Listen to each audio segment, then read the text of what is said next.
ខំហើយអ្នកកើតជំងឺសេមនដែលដុសដុំសាច់មកដោយកំពឹសក្រូចដូចជាកញ្ចុងការខាត់ណាដុតច្រើនដងអត់ជាសោះឥឡូវមកស្ដាប់បងប្រុសទាំងអស់គ្នាខ្ញុំហួសអៀងបុលនៅតាមភូមិកែហៅយន្តតែសប្តាហ៍ថ្ងៃខ្ញុំនៅភូមិប៉ាវច្រកទាំងខេត្តតាកែវដោះ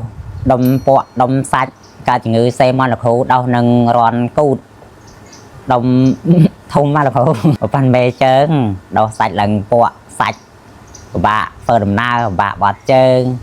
នឹងខ្លួនដីមលក់ដើរតាណាមណាអីហូបក៏មិនបានគិតអារម្មណ៍ដេកមិនស្ងប់ចឹងធ្វើឲ្យខ្ញុំអន់ខំមកលោកគ្រូរាប់វិធីព្យាបាលតែព្យាបាលគ្រាន់តែលេបទៅគ្រាន់តែធូយ៉ាងទៅក៏មិនបាត់ធ្វើទៅកដែលហ្នឹងពេលដែលយើងហូបចំណីអាហារដែលខោតើរឡើងវិញរោគសញ្ញារិចកាន់តែធំហ៊ីទឹកខ្ញុំហ៊ីទឹកត្រូវញើសអឹបកាហាយទៀតនោះលោកគ្រូលេបតែរយៈពេល5ថ្ងៃលោកគ្រូរោគយើងហ្នឹងវាត្រឹមក្រៀមតិចរោគសញ្ញាក្រៀមតិចម្ដងតិចរហូតដល់យើងព្យាយាមលេបរហូតចឹងទៅក៏បានជាដាច់ដល់រាល់ថ្ងៃលោកគ្រូខ្ញុំប្រើអស់5ប្រអប់លោកគ្រូព្រោះរោគសញ្ញាខ្ញុំដោះសាច់ធំព្រោះខ្ញុំឲ្យជាដាច់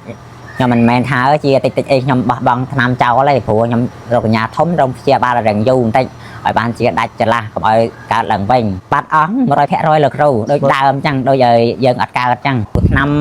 ហ្វេមីនេះល្អប៉ិតលេខ1លោកគ្រូព្រោះឯងខ្ញុំកើតផ្ទាល់ព្រោះខ្ញុំ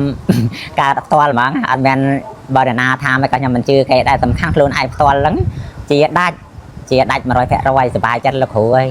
មិនអីគេបាយដូចកើតម្ដងទេចឹង